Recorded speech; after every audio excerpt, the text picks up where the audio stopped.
Assalamualaikum warahmatullahi wabarakatuh. Semangat pagi, halo Sobat Semar, semoga selalu dalam keadaan sehat dan bahagia. Perkenalkan, saya Konita Zalfa, mahasiswi Universitas 11 Maret, selaku pemandu acara ONS Open Days 2022 kali ini. Selamat datang di acara ONS Open Days 2022, yaitu program pengenalan Universitas 11 Maret dan beragam pilihan fakultas serta prodi yang ada di UNS. Selain itu, dalam acara ini juga akan disosialisasikan terkait penerimaan mahasiswa baru jalur mandiri UNS. Sobat Semar, Universitas 11 Maret memiliki banyak cabang ilmu yang dibagi ke dalam 13 fakultas dan 71 program studi. Nah, satu persatu profil fakultas yang ada di UNS akan kita kupas dan kita kulik bersama-sama. Jadi, jangan lupa ikuti terus acara ONS Open Days 2022 untuk lebih mengenal tentang fakultas yang ada di UNS. UNS juga akan membuka penerimaan mahasiswa baru jalur mandiri tahun 2022 dengan 2 jalur, yaitu berbasis nilai rapot dan juga berbasis nilai ujian. Yang mana jalur berbasis nilai rapot yaitu yang pertama jalur kemitraan, yang kedua jalur disabilitas, selanjutnya jalur prestasi, jalur kepemimpinan muda, dan juga jalur kelas internasional. Sedangkan jalur berbasis ujian, yaitu jalur ujian nilai UTBK dan juga jalur ujian UNS. Untuk informasi lebih lengkap terkait penerimaan mahasiswa baru jalur mandiri UNS 2022, silakan Sobat Semar dapat mengecek melalui website dan juga media sosial SPMB UNS. Nah, profesi yang ini selalu dianggap mulia karena dapat membantu banyak orang dan juga banyak nyawa. Serta saya yakin juga Sobat Semar pasti saat kecil selalu bercita-cita untuk menjadi profesi ini. Ya benar, profesi ini adalah dokter. Sebelum akhirnya seseorang resmi menjadi dokter, tentu harus menempuh berbagai ujian, berbagai ilmu yang memang harus dipenuhi dan juga kompetensi yang memang harus dilatih dengan bantuan tenaga pendidik yang tentunya akan menyalurkan ilmu serta pengalamannya selama menjadi dokter. Nah, Sobat Semar, saat ini saya sedang berada di Fakultas Kedokteran dan saat ini saya sudah bersama dengan narasumber hebat kita yang akan menjelaskan sedikit tentang Fakultas Kedokteran, Dr. Paramasari Dirgahayu PhD, selaku Wakil Dekan 1, Akademik Riset dan Kemahasiswaan. Selamat datang dok, apa kabar? Baik, selamat pagi Mbak Konita. Pagi Dokter Sari. Ya, mungkin dokter bisa menyapa Sobat Semar yang ada. Ya. Selamat pagi semuanya, selamat bergabung dan kita akan berdiskusi dan berbincang-bincang. Terima kasih. Baik, terima kasih dokter. Lalu sebelum kita mengulik lebih detail, lebih mendalam terkait Fakultas Kedokteran, silahkan saya berikan waktu untuk memperkenalkan Fakultas Kedokteran serta program studi dan kira-kira apa sih dok yang akan dipelajari di Fakultas Kedokteran. Oh begitu ya. Baik, memang menjadi dokter tadi dikatakan ya, itu merupakan suatu profesi yang sering digadang-gadang oleh orang tua. Besok jadi dokter atau jadi insinyur gitu ya. Memang seperti itu ya. Jadi profesi dokter itu adalah profesi yang tertua ya. Baiklah, khusus untuk Universitas 11 Maret. Jadi pendidikan dokter ini establish sama umurnya pada saat Universitas 11 Maret establish. Jadi tahun 1976 ya. Di mana pada saat itu yang paling tua itu adalah IKIP keguruan dan kedokteran begitu Mbak Konita. Pada saat itu baru satu program studi, baru satu yang namanya adalah Fakultas Kedokteran ya dokter. Ya. Dan berkembang ya. Langsung saja hingga saat ini kita telah memiliki kita telah terdiri dari Fakultas Kedokteran 21 program studi. Gitu, banyak sekali ya.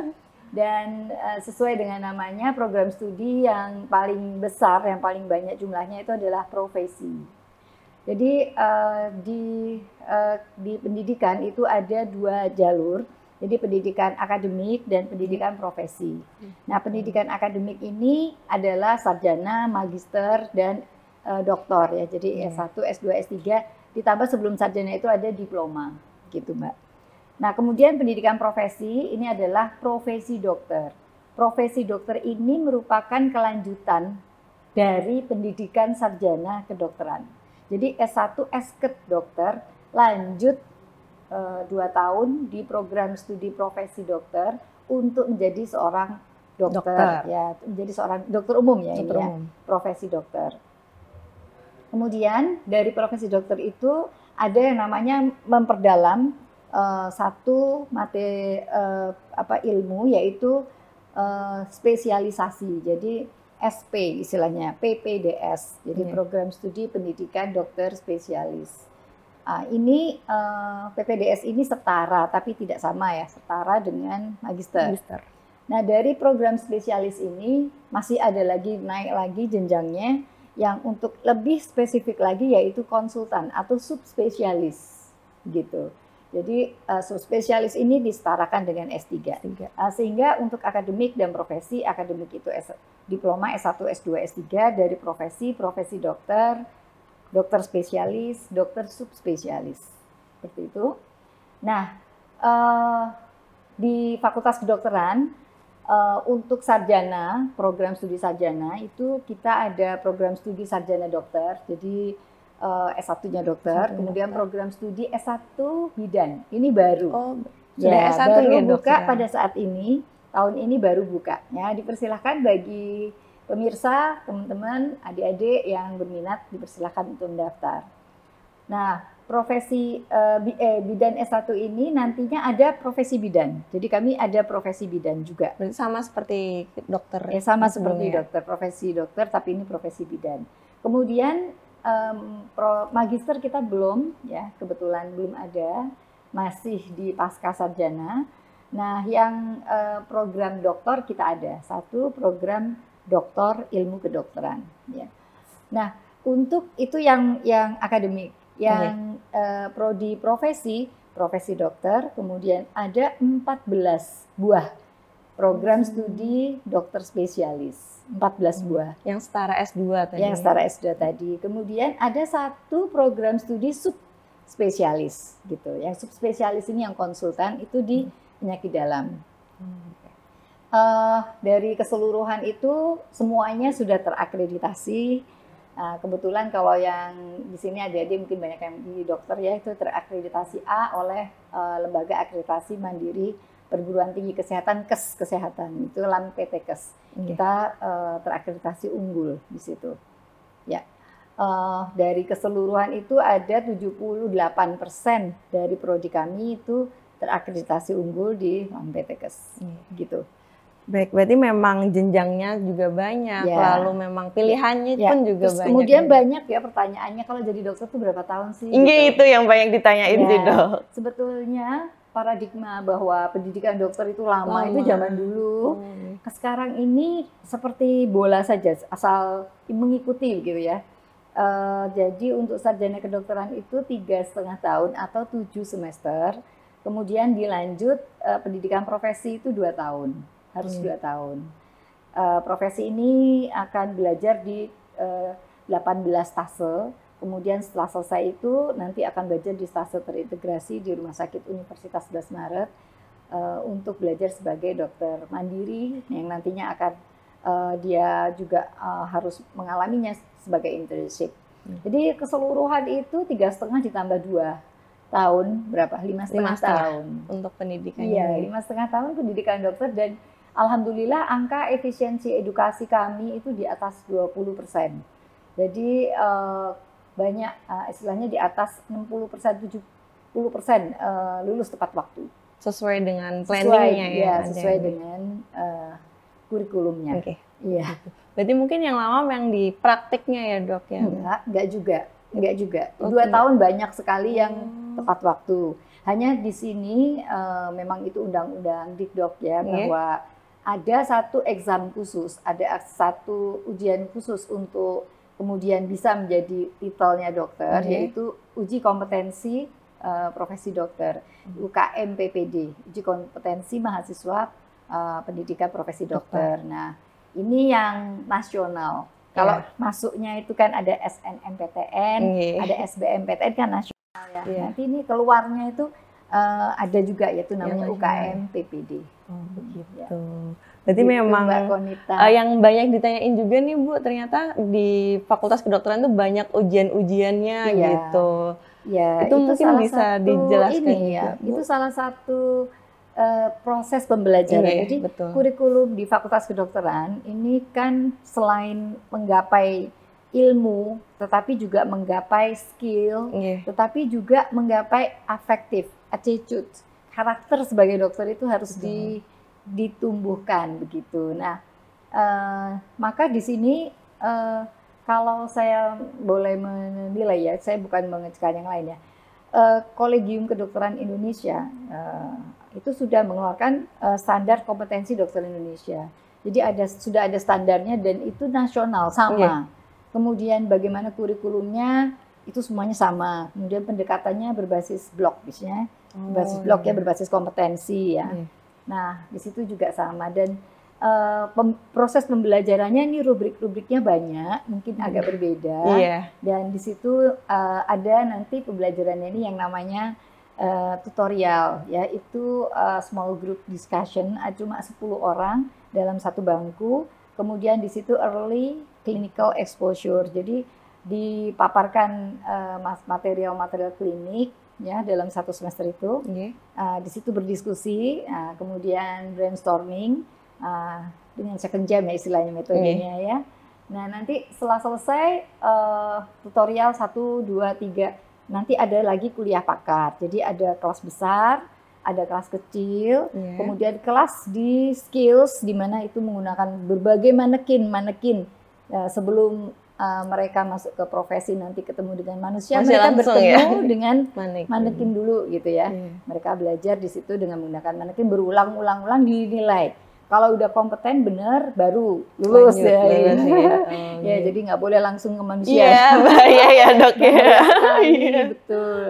Nah setelah itu juga kita ada lapangan skills lab, jadi kemampuan lapangan di mana mahasiswa ini nanti diturunkan ke lapangan untuk mengetahui besok wahana-wahana untuk pelayanan kesehatan ada namanya puskesmas, kemudian ada dinas kesehatan, ada PMI, kemudian dan lain sebagainya. Itu mereka mesti harus memahami itu dan early juga dipaparkan kepada masyarakat. Untuk Fakultas Kedokteran dan juga itu diturunkan ke program studi dokter, keunggulan kami itu di community, jadi community medicine. Jadi yang namanya berorientasi kepada komunitas, ada kedokteran komunitas. Ya. Diharapkan nanti lulusan-lulusan kami itu sudah siap untuk mengabdikan diri, mengaplikasikan ilmunya di masyarakat kelak. Ya, tidak canggung gitu. Ya. Jadi memang di Fakultas Kedokteran ini memang teori praktek begitu terus itu, dok supaya satu-satu memang karena kompetensi. Jadi tidak bisa di global semuanya ya udah lulus gitu. Misalnya nggak lulus pun dalam satu blok itu tetap nggak lulus. Oh ini apanya? Apa teorinya? Atau apa prakteknya? Prakteknya apa praktek di lab atau praktek di klinik atau praktek di lapangan?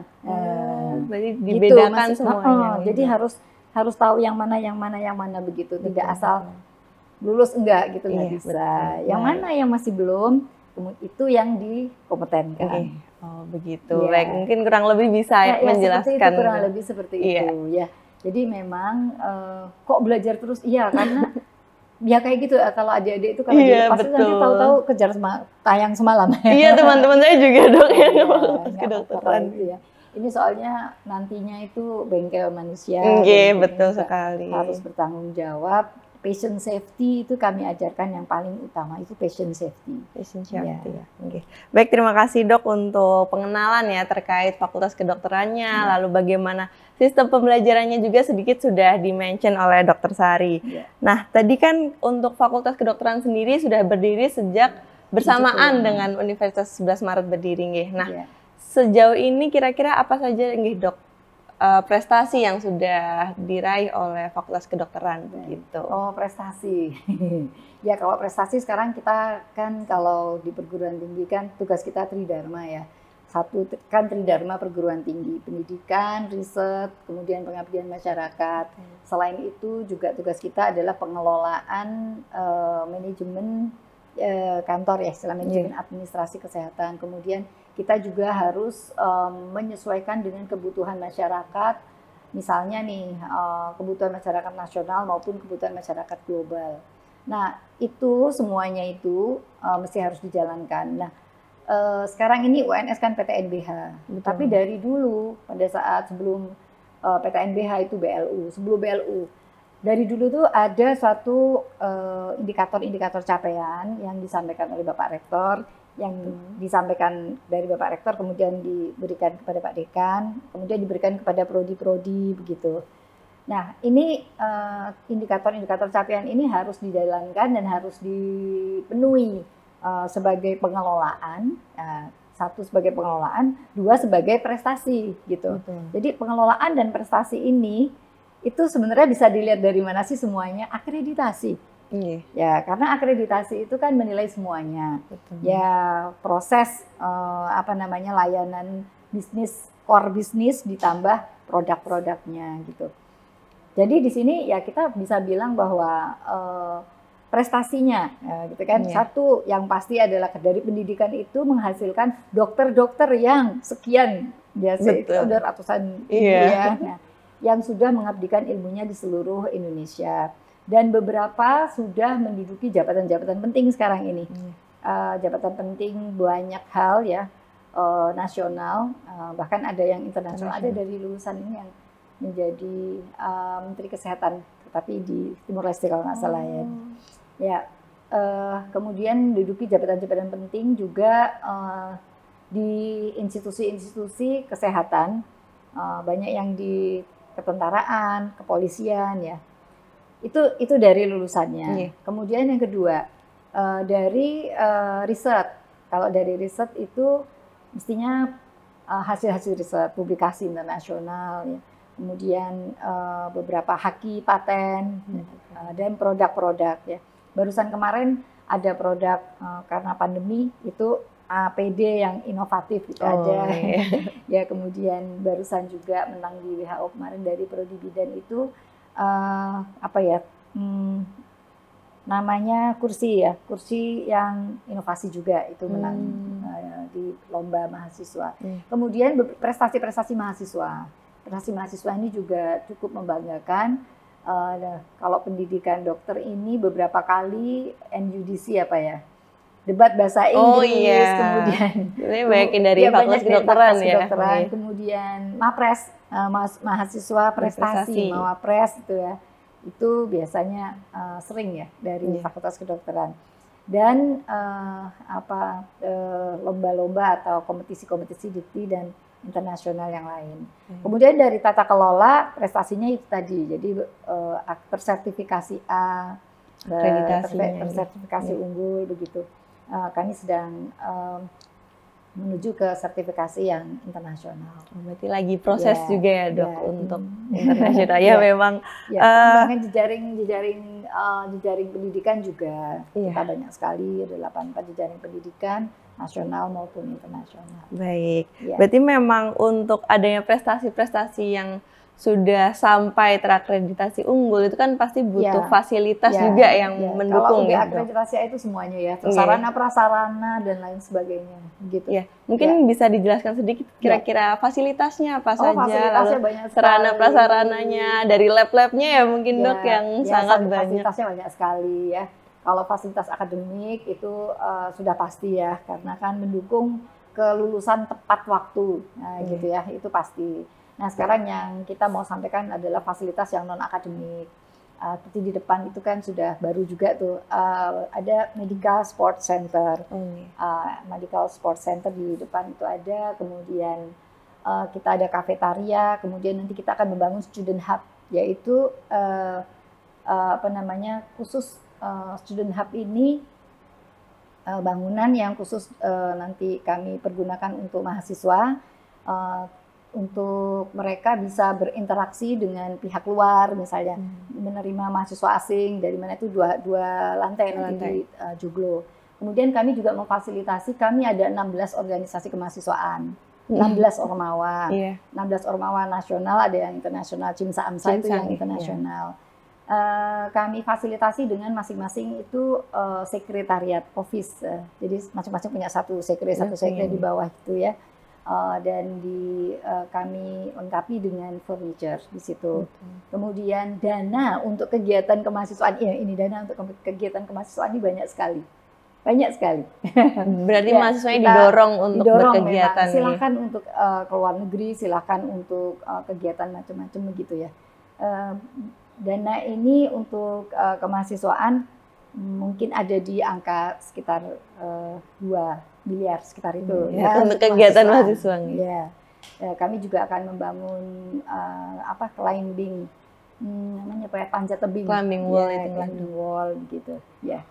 Ya, kita mendukung lah untuk mahasiswa itu berprestasi di bidang akademik, penalaran, dan juga minat bakat. Non akademik ya, berarti memang harus sejalan bersama, seimbang antara kegiatan akademik dan Kemudian kita untuk riset ya, kita memiliki laboratorium kedokteran terpadu, namanya Biomedik ya. Di situ laboratorium kedokteran terpadu biologi molekuler. Ini untuk mahasiswa S1, S2 PPDS, S3 ya, untuk para dosen juga. Kemudian kami barusan juga mengembangkan laboratorium hewan coba gitu.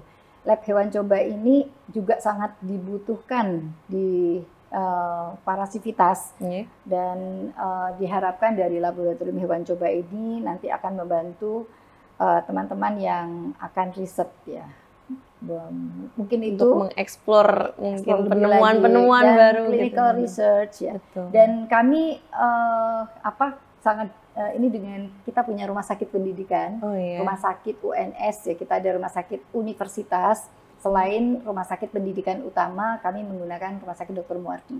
Jadi nanti kalau akademik itu di fakultas kuliahnya, tapi nanti kalau profesi itu harus di tempat yang profesional ya. Profesi mereka kesehatan, maka mereka akan belajar di rumah sakit. Nah, kami berkolaborasi dengan rumah sakit pendidikan utama Rumah Sakit Dr. Muardi. Itu sejak awal pendidikan dokter ini ada itu dengan Rumah Sakit Dr. Muardi. Dulu namanya Rumah Sakit Jabres, ya, kemudian diganti sekarang Rumah Sakit Dr. Muardi, dan sekarang ini kami juga dilengkapi dengan Rumah Sakit Universitas, yaitu Rumah Sakit UNS. Gitu. Baik, jadi memang fasilitasnya memang sudah komplit karena sudah terbukti juga dari akreditasinya ya, Dok. Baik, alhamdulillah. Selanjutnya, ini kan sudah mendekati masa-masa penerimaan mahasiswa baru, Dok. Nah, mungkin bisa dikasih tahu sedikit kira-kira, soalnya banyak pertanyaan ya, Dok, susah nggak sih masuk ke fakultas kedokteran gitu? Kira-kira keketatannya dari tahun-tahun sebelumnya itu bagaimana? Lalu mungkin kuotanya kalau mungkin boleh disampaikan juga silahkan disampaikan. Iya, baik. Untuk alur penerimaan itu mengikuti alur yang di nasional ya. Jadi ada SNMPTN, kemudian ada SBMPTN dan penerimaan skema mandiri. Yang untuk SNMPTN kan dengan rapor. Kemudian tadi sudah rapor, kemudian ada dari jalur prestasi, misalnya prestasi, terus yang dulu itu ada Hafiz ya. Ada prestasi Hafiz itu termasuk prestasi juga. Kemudian jalur tulis, ya, jalur tulis itu yang UTBK. Kemudian setelah itu skema mandiri. Nah, untuk skema mandiri ini memang harus belajar ekstra karena selain nilai raport di mahasiswa, nilai raport di SMA. Itu ditambahkan dengan nilai ujian tulis gitu. Dan keketatannya 1:65, jadi lumayan sangat ketat ya. Lumayan ketat ya. Tetapi prodi Fakultas Kedokteran itu sebelumnya itu kan kita ada prodi psikologi, itu juga sangat ketat itu. Sekarang psikologi sudah menjadi fakultas sendiri ya, gitu. Baik, berarti kira-kira sebelum ujian, kompetensi atau mungkin pelajaran apa yang kira-kira Sobat Semar atau calon-calon mahasiswa ini harus perkuat gitu, Dok, sebelum akhirnya? Kalau kita kan untuk kedokteran itu IPA ya, jadinya ya. Sampai dengan saat ini masih dari IPA, jadi sains. Jadi di situ pengetahuan IPA, biologi, terutama ya matematika yang arahnya adalah ke sana. itu kalau di SMA ya masih nggak ada, pokoknya nilai yang terbanyak kan gitu kan, sama aja. Jadi gitu. semuanya harus dikuasai. Semuanya ya, harus Dok? dikuasai kalau masih dari SMA loh ya. SMA betul, Ya. karena memang belum kayak Kecuali kalau terfokuskan, ya, belum begitu. ya. Baik. Selanjutnya Dok, tadi sudah sempat di-mention sedikit terkait alumnus dari Fakultas Kedokteran yang sudah melanglang buana gitu Dok. Nah kira-kira prospek kerja dari lulusan Fakultas Kedokteran itu bisa kemana saja Dok? Baik, untuk Fakultas Kedokteran yang S1 itu bisa dibilang 100% ya. Terus kerja, karena kebanyakan kalau yang S1 itu kan langsung ke profesi. Jadi kalau di CDC S1 habis semua, nggak ada yang nganggur gitu ya kebanyakannya. Kemudian setelah jadi dokter itu kan harus masuk ke internship, itu program pemerintah. Jadi ya 100% terserap pasti. Ya, karena kan mendaftar. Nah setelah internship itu kemudian mau kemana? Apakah mau melanjutkan studi ataukah mau melanjutkan studi ke spesialis. S2, S3 boleh. Nah ataukah mau mandiri membuka membuka klinik mandiri, ataukah bekerja di pemerintah di rumah sakit begitu, atau di puskesmas begitu. Dan sampai dengan saat ini untuk serapan dari dokter itu karena profesi, profesional gitu ya. Jadi misalnya apa tuh di rumah pun ya bisa ya. Iya betul. Untuk membuka begitu ya. Jadi kita bisa bilang saya belum pernah mendengar nggak ada kerjaan gitu. Iya, semua orang butuh dokter gitu ya. Jadi dan memang kan Indonesia masih butuh. Masih butuh untuk pemerataan kesehatan. Iya, berarti memang sejauh ini memang 100% akan terserap menjadi profesi dokter. Iya, kalau 100% enggak ya, tapi di atas 90 iya, betul. Ya, lebih mudah. Gitu. Iya, betul. Baik, mungkin cukup itu Dok untuk pembahasan terkait Fakultas Kedokteran. Nah, mungkin sebelum kita tutup, bisa menyampaikan sedikit tentang pesan ataupun harapan untuk calon mahasiswa yang mungkin berminat untuk masuk ke Fakultas Kedokteran. Saya ada salah satu pesan khusus ya bagi yang minat untuk fakultas untuk menjadi dokter. Pastikan bahwa Anda itu minat. Tidak karena permintaan orang tua, gitu. Tidak karena permintaan orang tua atau siapapun. Jadi pastikan Anda itu memang minat. Gimana tahu bahwa Anda itu minat? Ya psikotes. Jadi pergilah ke psikotes, psikolog ya, kemudian psikotes. Betul-betul memang Anda itu berminat. Karena kebanyakan melihat dokternya saja, oh ya keren ya gitu, tapi tidak tahu proses belajarnya. Begitu sampai dengan proses belajarnya, masuk lagi ke ilmunya, ternyata aku muntah, aku jijik lihat orang muntah. Pada statusnya itu kan kalau kasus itu seorang mahasiswa, seorang pasien datang dengan muntah, mual, dengan berak darah, jijik gitu ya. Itu jadi disitulah gitu ya. Itu satu. Kemudian yang kedua, kalau memang Anda benar-benar berminat, perjuangkan, harus diperjuangkan ya. Kalau yang katanya UNS mahal bayarannya, dokter itu mahal bayarannya ya, itu sebenarnya nomor kesekian. Yang utama adalah nilai. Ya, kalau nilainya bagus, kalian pasang 0 gitu aja, nggak apa-apa, tetap bisa diterima. Iya, gitu. Ya. Kemudian tidak ada hal yang istilahnya berlatih.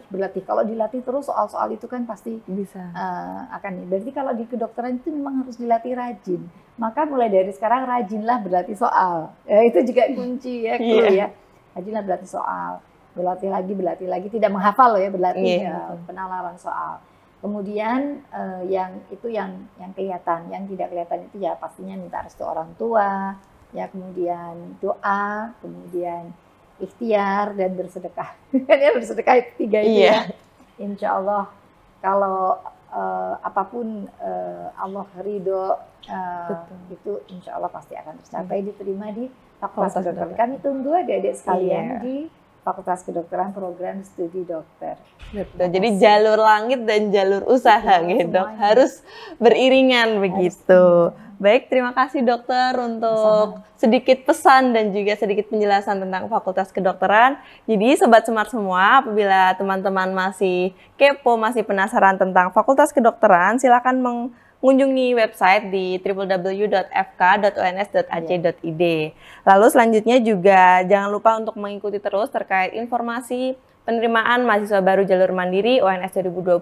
Tanya langsung oleh fakultas anak-anak, tanya langsung. Iya, boleh banget, mahasiswa betul. Bisa menghubungi dari himpunan ya dok, Boleh, berarti. dong. Ya, silahkan diskusi terkait bagaimana kehidupannya dalam menjalani pendidikan begitu.